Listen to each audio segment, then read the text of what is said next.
second grade readers. I thought maybe we would get out of the house a little bit today and come outside for our reading lesson. Today, I want us to talk about how sometimes characters in a story act differently around other characters in the book. So today, I want us to read a little bit of this book. It's called Pinky and Rex and the Bully. And we're going to read chapter 1, and I want you to think in your head as we read about how does Pinky act in chapter 1. All right? Then I'm going to read chapter 2, and I want you to think about how does his behavior, how does he change his actions when he's around a different character in chapter 2. All right, let's get started. Pinky and Rex and the Bully. Chapter 1, Sissy. "You're a sissy, Pinky," the boy shouted. "Get up and fight." Pinky lay on the sidewalk where the third grader had knocked him off his bike. His cheeks were fever hot. "Pinky is a girl, Pinky is a girl," the older boy chanted. "I am not," Pinky said. The boy kicked at Pinky. "Get up, sissy, or I'll tell everybody in school tomorrow that you're a girl. Anyway, nobody but a girl would ride a pink bike or have a name like Pinky."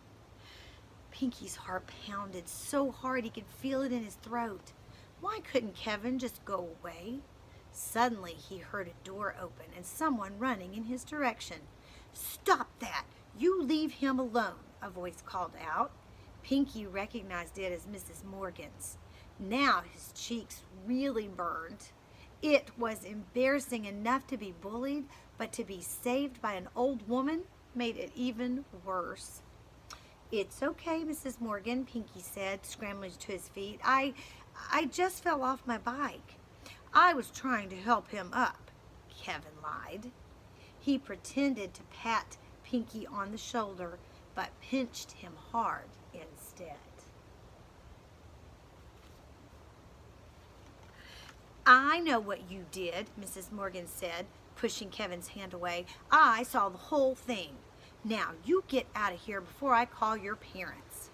Kevin snickered, jumped on his bike, and rode off. When he reached the end of the block, he turned back and shouted, "Sissy!" Mrs. Morgan didn't seem to notice. "I just made lemonade," she said. "Would you like some?" Pinky would have liked to run across the street to his own house, bury his head in his pillow, and sleep until tomorrow. But seeing as how Mrs. Morgan had just saved his life, he couldn't say no.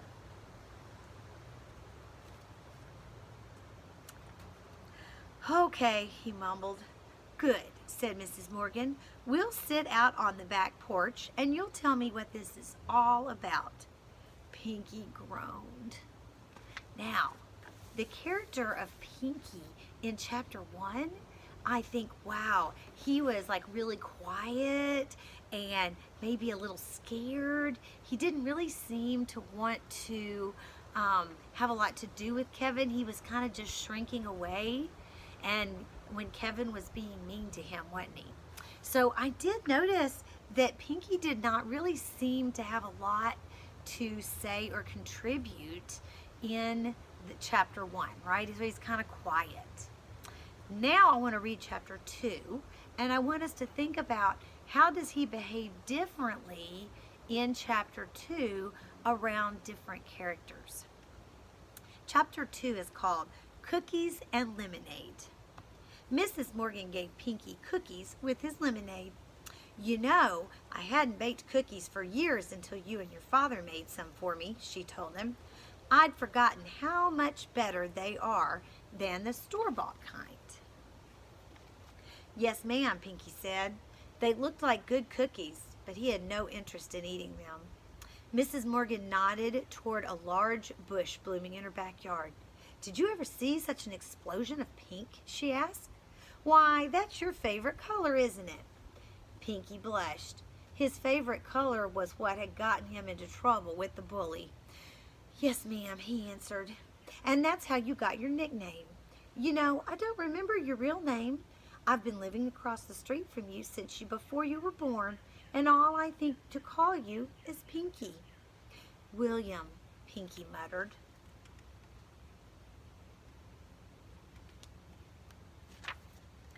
"William," Mrs. Morgan echoed. "That's right." She took a sip of her lemonade and stared for a long time at the flowering bush. "I was just thinking," Mrs. Morgan said, almost as if Pinky weren't there, "that I should paint that bush." "Don't you like the color it is?" Pinky asked. Mrs. Morgan burst into laughter. "Oh, no, no. I mean I should paint a picture of it. I used to paint pictures a long time ago." Before she could go on, someone shouted, "Pinky!" It was Rex, waving from her driveway next door. "Join us for cookies and lemonade," Mrs. Morgan called out. Rex came running. Pinky wished his friend hadn't seen him there. He didn't want her to find out about how Kevin was pushing him off his bike. Luckily, the subject didn't come up. Rex was full of news about her baby brother Matthew. She talked and talked and never noticed that Pinky wasn't eating his cookies or that Mrs. Morgan was lost in thoughts of her own. So in chapter 2, I notice that Pinky kind of started relaxing a little bit. He still did not really want to participate, but he doesn't seem scared. He seems sad maybe with his friends, Mrs. Morgan and Rex, but he does not appear to be scared anymore. Do you see that change in the characters in this story between chapter 1 and chapter 2? In chapter 1, Pinky was very scared, and that's the way he acted all the way through that chapter. In chapter 2, while he was obviously still sad about what happened in chapter 1, he was at least a little bit more relaxed. He wasn't scared anymore. He was just sad.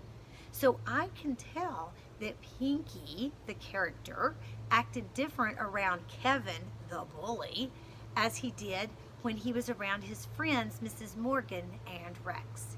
Today, as you read your story, I would like for you to try to do the same thing with your character in your book.